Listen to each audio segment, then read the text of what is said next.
How's it going, everyone? Welcome to the live stream of the day, or of the afternoon, or sometime in the evening. I had this scheduled for a certain time, and then, it didn't happen because of a couple of reasons. Partially, I was actually meant to be going to the NATO summit, actually, which is why my schedule's been a bit erratic with posting.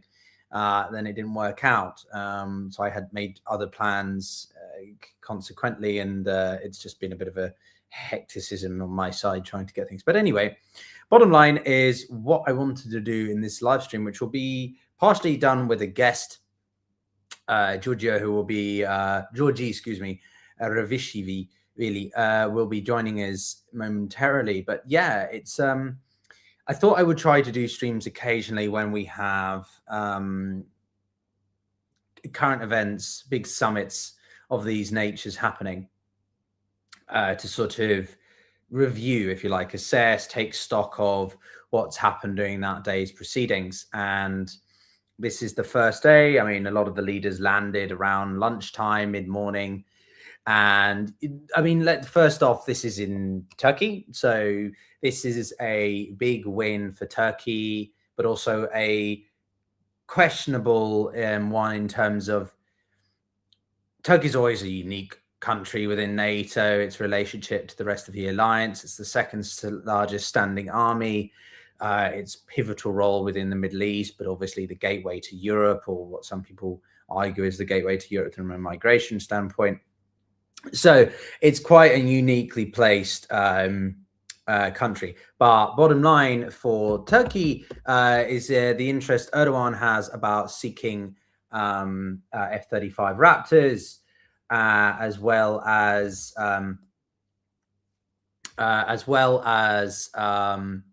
I think they've also trying to be S-300s, S-400s of the Russians. So they've tried to do the hedging. Erdogan is very much on the hedging train of, do we seek greater ties with the Russians or non-Western entities, whilst obviously staying within NATO's good books enough that they benefit from the largest standing existing nuclear security architecture, security alliance in history. So quite a lot there. But some of the headlines that I thought were quite interesting and worth noting. This is the last effort for Sir Keir Starmer as the Prime Minister before he's replaced by a chap called Andy Burnham in about 2 weeks. And then, but that being said, the British are going to be leading. It seems like, it claims, I think this was in the Financial Times.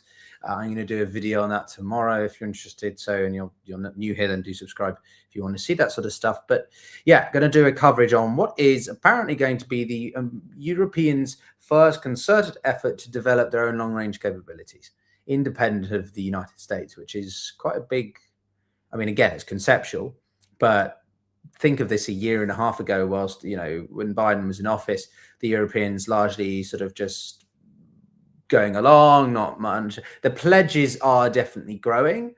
And so far, whilst, we could argue about consistency or follow through or rate of change is happening. And it's change that is quite significant relative to what we've seen before.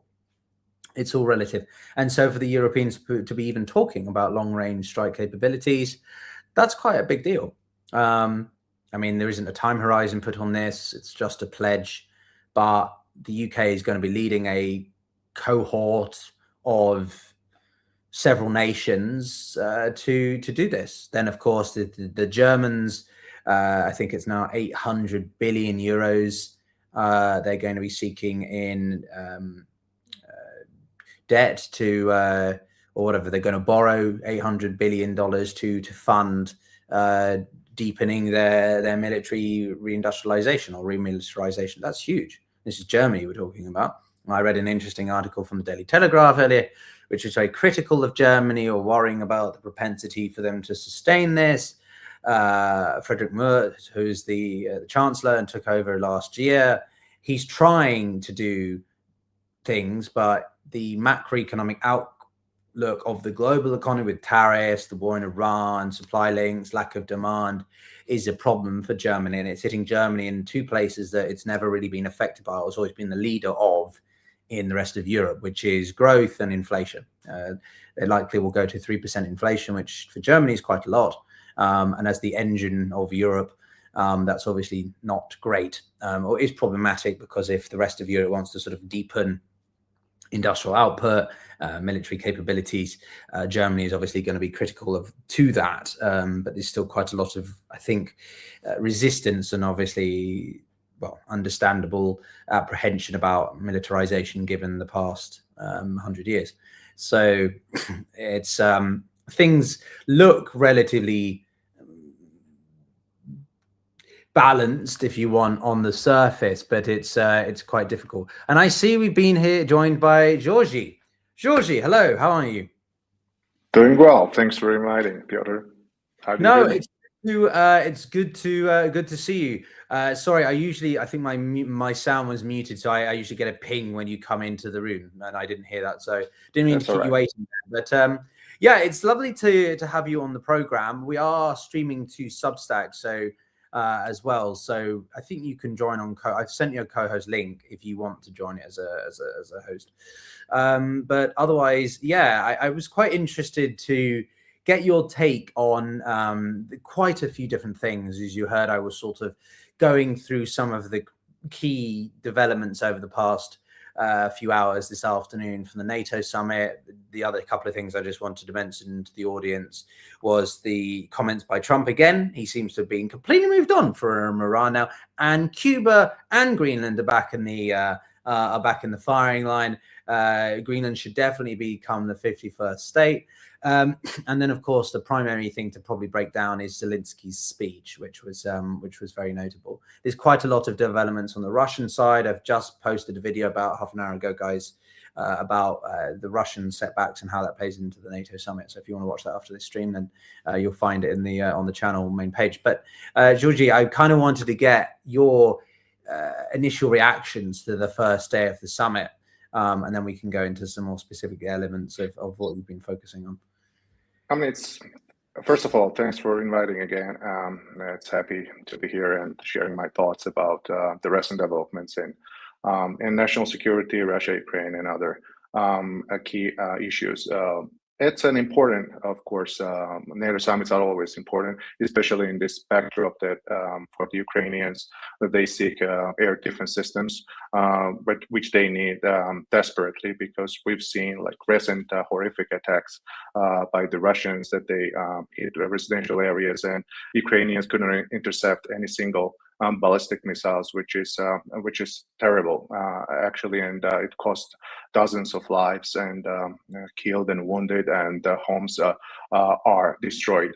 So Ukrainians' key priority, and Zelensky repeatedly said that the key priority is air defense systems and interceptors, and he urged and called on the Western partners to ramp up the investments and to sort of ramp up the production of those interceptors, and he also seeks interceptors from the US, so it will be very important for Ukrainians to secure a sizable amount of interceptors, because winter is always coming, and winter is always brutal for the Ukrainians because of the Russian war crimes. They don't care about critical infrastructure, they don't care about the civilian infrastructure, and we've seen that what happened last year, right? Last winter was one of the toughest for the Ukrainians, because basically Russia destroyed the most of their energy grid.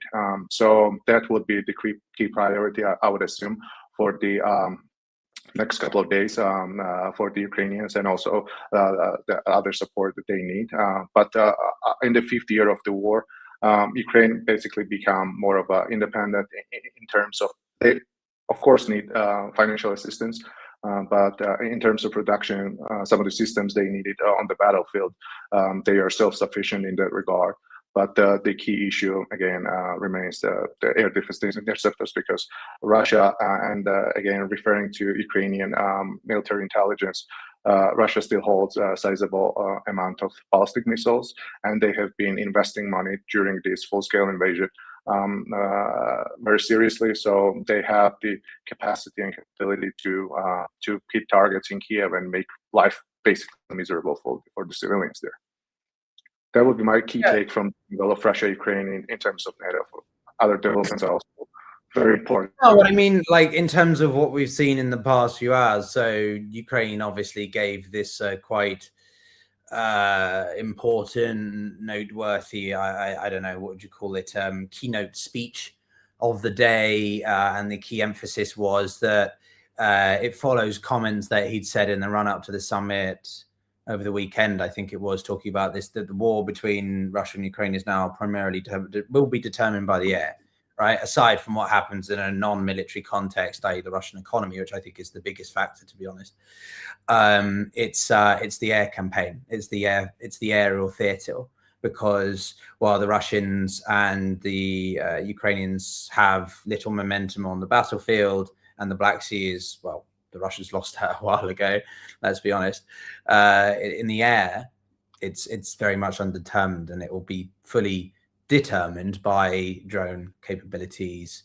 I think the let me just see, I'm trying to find the actual link, but he said they're killing sort of 30,000 a month or something, Russians a month, which is all down to drones. And he said that we can verify this in real time because we have cameras on the drones. It's not like we're inflating the figures, which also struck me as a slight admission that they do inflate the figures, which shouldn't come as a surprise, but still. I don't know. What do you think? I mean, they have been, these numbers have been consistent past 6 months. And why they mention verifying videos, like verified wounded or killed, because there are around 20% that Ukrainians are unable to verify if the drone strike or other strikes have been as impactful as they have on the video. So 30,000, around 30,000 is a huge number, and it's an outrageous number if you're talking about other countries rather than the Russian Federation. And Ukrainians have been, and their investment, like early investment in drone production, have been yielding very positive results, and their strategy based on basically on 3 pillars, right? The first is expanding Russian manpower on the battlefield, the frontline strikes, controlling this so-called kill zone. And then, now they intensified the middle strike campaign, which is like choking off Russian logistics and supply routes, especially in Crimea and in the southern parts of Ukraine, which is currently temporarily occupied by the Russians. And we've seen the dozens of videos that Ukraine is trying to create what they call it, the logistics lockdown on the key artery in southern Ukraine. Connecting Crimea to Mariupol and then to Rostov. And the third element is exhaustion of Russian economy with the long-range drone strikes, and now cruise missiles like Flamingos are also flying into Russia, and we've seen the devastation of the oil refineries, dual-use other facilities that support Russia's war effort. Also military bases, and what is also noteworthy here to mention is that Ukraine has also intensified strikes against the facilities, the military facilities that are supporting the development of semiconductors and other necessary material for Russia's ballistic and cruise missiles, and basically trying to undercut Russia's capacity to in the long term to have the ability to strike Ukrainian cities, which they have been doing, unfortunately, so far. So these are the elements of Ukrainian strategy with the resources they have, sort of expanding manpower and stalling Russian advances. And we've seen that now these 6 months have been considerably positive for Ukrainians compared to last year, which Russia was on the offensive all the time. And now we've seen the Russian advances slow down in certain months. Ukrainians also trying to find gaps and exploit those gaps and conduct local counterattacks and retake some of the territory. And the Ukrainians also had some of the months that they have like a net gain. So territory lost and territory liberated was in favor of Ukraine. So these are very positive developments for this summer, because Russia, backed very heavily on spring and summer offensive coming out of winter, which was again very destructive and terrible and miserable for Ukrainians. We can remember those tents in the streets of Kyiv. So they and in the short term, very shortly, Ukrainians have managed to sort of stall or slow down Russian advances in the 6 months, and it's very important right now. People are talking about turning points. There's still, I would assume it's we have to be a little bit cautious about that. It's a little bit still early about turning points, but these developments have also a massive psychological effect. Bringing war back to Russia, also diplomatic effect, because Russia showing that Ukrainians still have resolve and ability to fight off and fend off Russians, help them on a diplomatic dimension, and President Zelensky have been utilized these sentiments. Yeah, there's a lot of turning points, aren't there? There can be a lot of turning points, a lot of inflection points. I think we shouldn't get too carried away in sort of overselling what happens, or over like the whole emphasis on Russia's imminent collapse. Well, people know that I'm not on that train, because I think it just gets overhyped, and then we get disappointed when it's like, oh, the sanctions are working. It's like, they're not meant to work overnight, and we need to manage expectations, right? We need a better perspective of time and a consideration of how complicated these things are to deal with. But what we are seeing is a accumulated set of factors, right, all coming to a head, right? Or everything is colliding at once now. We've got the loss of territory for the Russians, the growing pressure of Ukraine's deep strikes, both within Russia and onto Crimea. We've got the Russian economy being squeezed. We've got Putin's loss of control over the narrative, which is what my latest video is about. And we've got the growing divergence of Europe from the US, which would, on the face of it, you think, oh shit, the US is being, the Europeans are being left hang out to dry by the Americans. But no, Europe is stepping up, and stepping up quite well. Are there issues and shortcomings? Yeah. But, and is Russia still raining hell on civilians across the country? Yeah, they are. But the overall tide, I think, and what you've been saying very astutely, is it's going against them. And I wanted to just play this little clip from Zelensky, because this is the clip that caught my, 30,000 soldiers in June alone, 28,000 soldiers, right? And I saw one post from another article, a kid who was born in 2008 in Russia, right? He just turned 18. He's been killed. He's the second boy who was just 18 years old. So we're seeing an entire generation, if not a generation and a half, of young men just killed for no reason whatsoever, let alone all the civilians as well in Ukraine who've lost their lives, which is just insane. So, but I just wanted to play this clip from Zelensky and get your thoughts on it. So let's hear what he said. We are now eliminating around 30,000 Russian soldiers every month. Just imagine that scale. In June alone, nearly 28,000 Russian soldiers were eliminated. And we have video confirmation for every single one of them. The overwhelming majority were struck by drones. And frankly, we take no pride in this. We are saying it to show what modern war looks like, a war we did not start, but one we are forced to fight. We are now eliminating around. Yeah, so I mean, what are your thoughts on that there?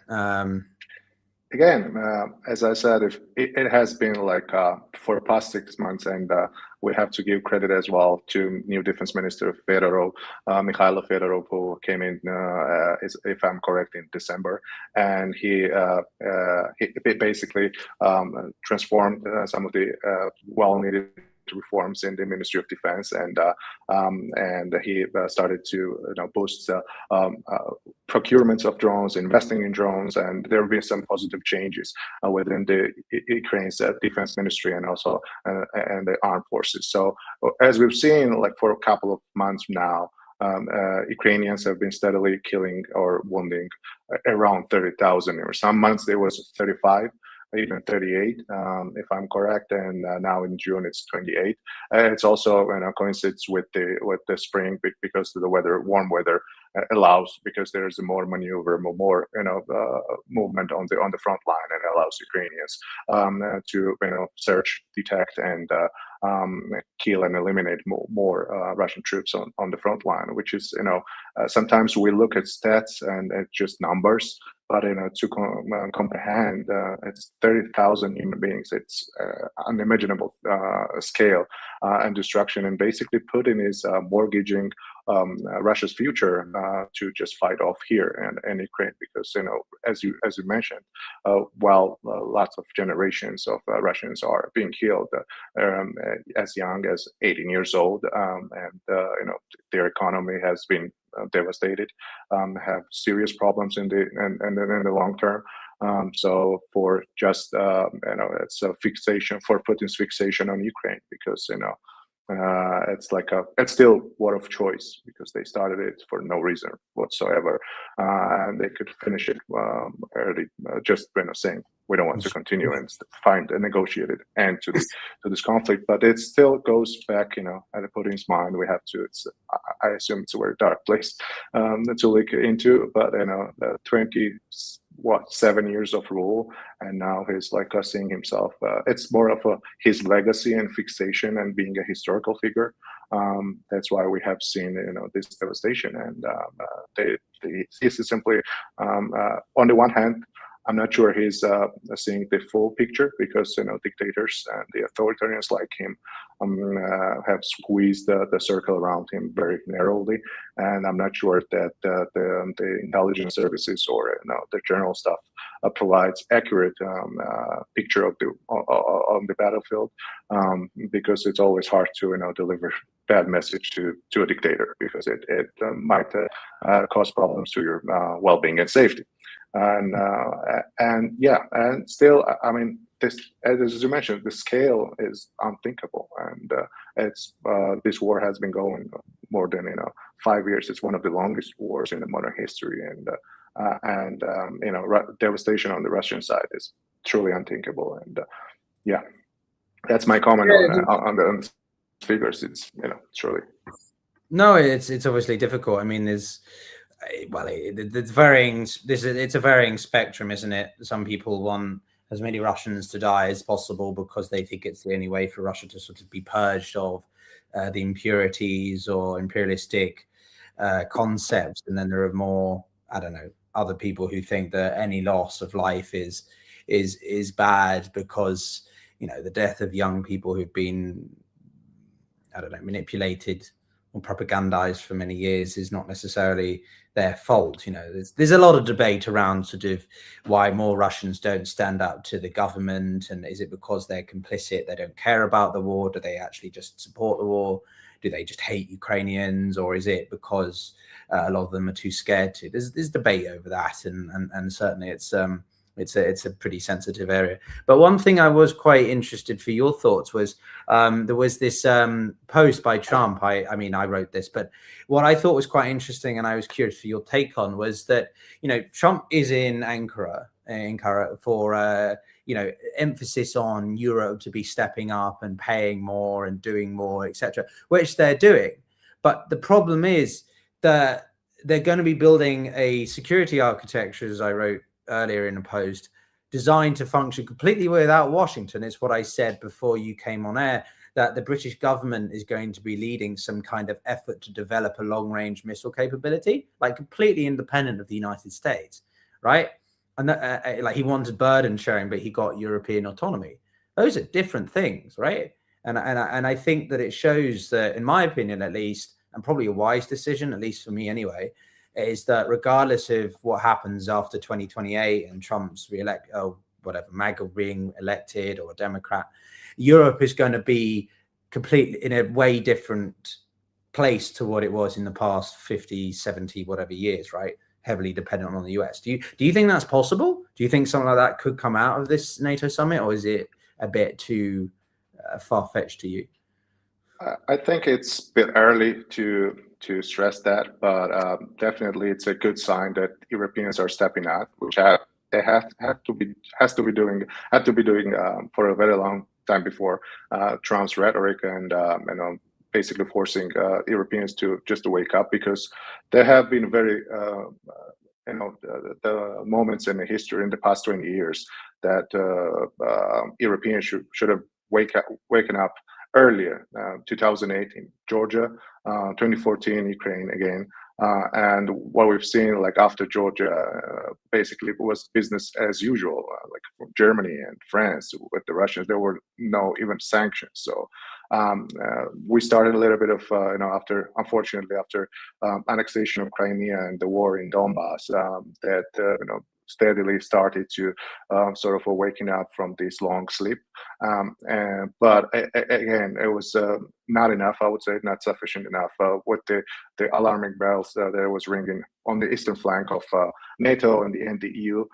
So it's a very positive sign that we've seen for a couple of years now.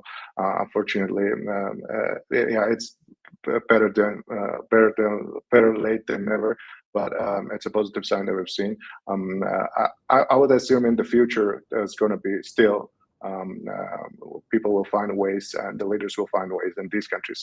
I'm hopeful to find ways that this transatlantic bond should be there, because the West in general, including Canada and the US and the EU, still need to be still need alliances in the turbulent era of international security we're entering, and we're already there, right? With the rise of China. Now we've seen North Korea basically a part in this war as well, and the Iran and so on and so forth. And also we it's of course unfortunate to see the Syrian relations and the rhetoric, the harsh rhetoric, sometimes very harsh towards Europeans from Washington. But I would say it's at some time this will go on, and I'm hopeful that the countries will find ways. But despite rhetoric, we have to see that the U.S. still plays a huge role in the defense and security of Europe and the European continent, and it's also its support for intelligence sharing for Ukrainians is also very vital, because there's no replacement for that. Even though the U.S. is not providing the military material directly to Ukrainians. We have the Pearl initiative, which is important, and it will be discussed in at a summit as well. So I think it's good to see this rearmament, if you will, in Europe. And you mentioned Germany has heavily funding its defense and security sector, which was quite, in a way obsolete. And this funding and investment will definitely reinvigorate and give new impetus to European defense and security, which would be quite important, because the Russian trend will not go away one way or another. How this conflict will finish, the Russia's geography will still determines the threat landscape in Europe. So yeah. No, certainly, and I wanted to get your take a little bit on what you wrote earlier this afternoon. General Budanov had written that Russia continues to believe it can keep moving forward. As of today, there are no serious indications that this assessment has changed. Alternative views may exist, but there are no meaningful grounds for a shift in Russia's strategic position. And then you go on, as for an internal influence within Russia, many people undoubtedly influence Vladimir Putin in one way or another. However, none of that reaches the level required to alter the strategic paradigm guiding his decision-making. Okay. I mean, I have some thoughts on that, but what was your takeaway from his comments, and how did you analyze it? I fully agree with General Bodanov's assessment because we discussed, me and you, and also there's a lot of discussion in media and by pundits, and we've seen commentary from one side or another that the turning point and tipping point we're reaching, and yeah, it's accumulating, and we've seen that tipping point, but I don't think that in Putin's calculations it's still there. He still thinks that he can grind through to the breakthrough on the battlefield and still have time on his side. I would assume that in coming months it won't change the strategic calculations that it has. I would also assume, predictions are not a good thing, but I would also assume that Russians will wait for winter, because they still think that devastation of Ukrainians grid by devastating Ukrainians and destructing Ukrainians' energy infrastructure, they still have they managed to break the will of Ukrainians, which I don't think will happen, because it's horrible, it's harsh, but people adapt even harsh conditions, and I don't think that the anger and will direct. And there will be, of course, some people with disaffection with the government, and some people will, are tired of it, which is natural, after 5 years of long and devastating war on Ukraine. But still, I think Ukrainian will not break. On the internal side, there are people who basically understand what's happening, especially in the financial and economy sector, including the central bank head Naibulina and others. We've heard from the Sberbank director that they are all calling, but they are very cautious with their statements, because they care about safety and personal safety. But still, there are some alarms. How long Russia can sustain this war and how devastating it is for the economy, because there is a shortage of workforce, and some of the areas are already have facing critical problems. But still, we don't have there's no force in Russia like opposition or who can galvanize. And I think the large portion of Russians are still against Putin. They don't want to see. I believe they don't want to see. They would like to see the war end, but they won't also like to see Russia won Russian victory in this war. And if this happening war somewhere far away, they're fine with it, because that was the case for the last 4.5 years. There is no opposition, like a political opposition, who can also galvanize some sort of distress. And Russian security services are still quite able and ample in their finding and detecting any signs of discontent or dissent within Russian Federation. And we don't have Prigozhin with his private army to march again against Moscow. So I would not assume that there's going to be some sort of imminent coup is happening in Russia, because there are a large portion of elite who is benefiting very largely from this war because of their business interests and basically making money out of this conflict. So I totally agree with Budanov's assessment that strategic calculations are not shifting yet. In coming months, there be some moment then that Putin realizes that it's time, because exhaustion of force, exhaustion of economy, exhaustion of resources might force him to think, at least consider some sort of negotiating end of this conflict. And at this moment, it's also very important, as we're discussing Ankara summit, that the West should impose more pain on Russian economy, on the Kremlin, and increase their pressure on that. And unfortunately, we don't see that. We've seen sort of a growing pressure, but there are moments on the battlefield, and there are moments on diplomatic dimensions that should collide and make Russia and the Russian elite to start thinking about how to end this war and how to get out from this conflict. Yeah, it's interesting that another headline earlier today was that the IOC, or International Olympic Committee, has seemingly decided to reinstate the Russians as with the flag, right, to be given the ability to compete under their own nationality and flag, compared to what they've been doing in the past, few years under a white flag or no flag or independence or not at all, in some cases. So it seems like a big shift, and some people are confused as to why now. Some people think it should never have happened, but certainly there seems to be a bit of shifts on and off the battlefield. But yeah, I want to come back to one thing you said, which is, so I feel like I'm about to sneeze, like a tickle in my nose, which is simply the Russian economy is the biggest, for me, the biggest factor here.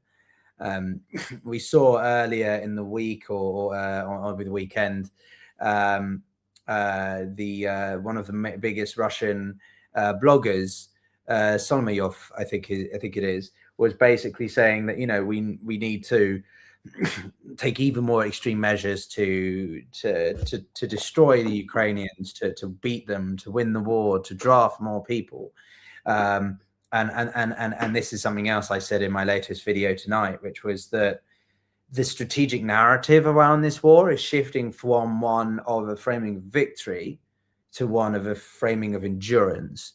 So, as you're probably well aware, given your relationship or the country's relationship to Russia, the approach is hardship, endurance, right? We have to weather the storm in order to win against the enemy. And this seems to be being reutilized by the Russian government to try to argue to the Russian people, who are seeing more and more of the costs come home to them in terms of the fuel, well, literal costs, reduction in food, impact on infrastructure, supply lines, their own ability for them to export their own bloody oil. The Russian state, the gas station of the world, or whatever John McCain called it, they're having to restrict their own exports of energy because of how bad the situation is. So Russian military bloggers, or whatever, the state media, are having to change the framing from one of "we will win, it's just a matter of time" to we're facing an existential threat. The proxy war of NATO through Ukraine is our greatest threat, and therefore it is up to you to defend the fatherland, fight on behalf of the great Russian state, etc., which I think is quite a significant framing. I don't know about you, if it means anything, or you think it's a bit overblown. I mean, it also reflects Putin's calculation and Putin's thinking, I would assume, because he still thinks that he can grind through this war. He still thinks it's a matter of time, and Ukrainians will break on either on the front line or in the strategic rear, if you will. And they still have to endure a couple of more months, but these couple of more months have been 4.5 years now. So I would assume there are portions of society. There are a portion of society who was pro-war. They needed especially some military bloggers who are affiliated with more, doing more propaganda war. They are framing this: we have to endure, and we have to mobilize more. We have to start real war because we're not fighting the real war. We are not using all our resources or our capabilities. We have to nuke the European states or the European capitals, or use the tactical nuclear weapons. There are people with extreme the attitudes towards war. There are people, as I've said, who likes and who are savvy with numbers, and they didn't see that this is not the best case scenario for the Russian economy in the long term, and they're dissatisfied how things are unfolding. There are also parts of segments where, as I said, benefiting from the war, and they're happy with the sustaining and waging more years because they have extreme amount of money from getting extreme amount of money from the war. There are the regular people who don't like to see some of the regular people don't like to see Russian defeat, but gasoline shortages, or the air raid sirens in Moscow, St. Petersburg, and now yesterday, or it was today, that the Russians or the Ukrainians, struck the Omsk refinery from 25,000 to 100 kilometers from Ukraine. Basically, there is no place and space in Russia beyond Ukraine's reach. But there are still, if we, it's hard to find in a public opinion polls, because it's Russia, and it's basically all the public spaces and information space is heavily protected, and the Russian security services are doing everything to control that. But still, people are still supporting. A large portion of society still wants to continue this war and see this the victory and taking Donbass, and if they have the capacity to take all of Ukraine, because there is this imperial statement, a sentiment within Russian society which never disappeared, basically, because Russia didn't transform nation state after the collapse of the Soviet Union, and we've seen that the past developments prove that, because they had all the resources, they had all the capacity to transform and be a leading country, and they had an integration with the West in the early 90s. But Putin in power, and his big vision for restoring great power status, starting from 2007, declaring he wants to see Russia as a basically new USSR, or a new Russian empire, if you will. So there's this growing, because society lived in that narrative for 27 years now, and there are people who genuinely believe that the great powers, so there are generations who basically grew up when Putin was president, right? He came in power in 1999. So I would say there are different segments of society with different sentiments, different visions, and different opinions about war. But I don't think that really matters at the end of the day, because the elite and the security services still control the information space, as I said, and I don't think that we will see the growing pressure from within, or the large scale protests or something like that, that will make Putin to change his mind. Right. It's too early for that. I don't think we should. Yeah. The idea of an internal uprising is we're not in the 1800s or 1700s or something, or even the early 20th century, right? It's not. The conditions for such circumstances are possible, but I find this whole notion that sort of bear arms to take up against your oppressive government only really happen in places that don't yield absolute control, right? We've just seen Ayatollah Khamenei's funeral over the past 24, 48 hours. And, the guy has masses of people. Now, you can argue whether this is state propaganda, probably a proportion of it is. But the point is that clearly there was not enough of an Iranian anti-regime entity that would help to overthrow the regime in a way that the Americans or Israelis were assuming they could in the early days of this war in the past 4 or 5 months. So to sort of imagine that sort of a bunch of Russian rural villages are going to take arms up and sort of start stampeding the Winter Palace or the Russian or whatever, the Kremlin, as a way to sort of overthrow the government is preposterous to me. Of course, I want Putin out of the country or out of power. That's not the point of the question. It's just we have to be realistic with the means by which the post-Putin Russia is going to come about. I think we have very wishful thinking, and people don't like hearing that because they think, oh, he's in English we have an expression, a Debbie Downer. He's putting water on the fire of excitement and stuff, but it's not realistic, because you get your hopes up and start putting your attention and resources or effort into something that is not likely to yield the results, and it's better to put it in other areas which are more likely yield a bigger impact. And I think the Siloviki is so well entrenched. And clearly Putin's desires or willingness to what did he do 2 weeks ago? I think it was 2-3 weeks ago. He nationalized $7.6 billion worth of one of the largest oligarchs in the country. And if he's going to start doing that more and more, well, then the elites will definitely not put up with it. You know, you follow Russia even more intricately than I do, so I don't know. Maybe I'm missing something. Maybe I should be more enthusiastic. I don't know. You know, tell me, is there anything else you see on the horizon that indicates just how precarious Putin's position is? Yeah, it also shows, the signs of problems that Russia is facing, right? Because you don't start nationalizing or arresting some of your oligarchs and taking their money or the businesses they have. But it also, we have to also differentiate, because there are some people who also benefit from that. Some oligarchs who are much more closer to Putin benefits from that. There are some others who did something wrong and taken away their assets or businesses, and they're sent to jail, or sometimes the windows are not as safe in Russia as in other places, because some people are just finding their place on the ground.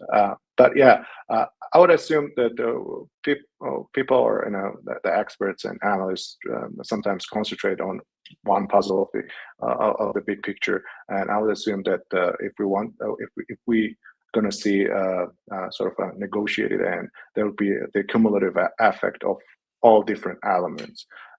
It will be, namely the Western pressure on Russia, the more sanctions, fighting against sanctions evasion, going after the Russian shadow fleet, the exhaustion of Russian economy by Ukrainians, also fighting them on the battlefield, and all these elements in the end might create a phase or momentum in this conflict when Putin genuinely considers, so maybe now it's the time to start genuine negotiations, and not showing the spirit of encourage, basically claiming the eastern Ukraine, including those places the Russian troops are not controlling, like half of Kherson and Dnipropetrovsk and Zaporizhia. So yeah, I would assume the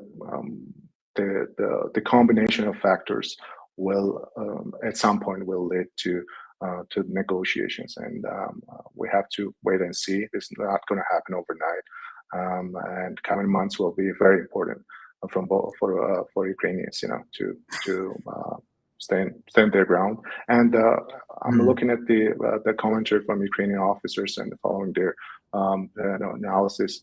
What they want to achieve is basically the total stalling Russian advances on the front line, and after that, that would be a real tipping point for the Kremlin, because you cannot sell if you're not advancing on even in a marginal gains. If you don't have the marginal gains, then you really start to think maybe now it's the time to start negotiations. Yeah, certainly it will be. I mean, you could look towards a couple of months, but I'm looking towards just a couple of hours, to be honest with you, a couple of days. The next 2 days are going to be important, I think, for any pledges that come out of NATO. As I said at the start of the stream, the intention was to actually be there this year. But for one reason or another, it didn't happen, unfortunately, but maybe next year or in the winter. But yeah, bottom line, I think that, no Europeans expect a major shift in at least US policy and commitments. Trump has made it pretty clear he's not interested.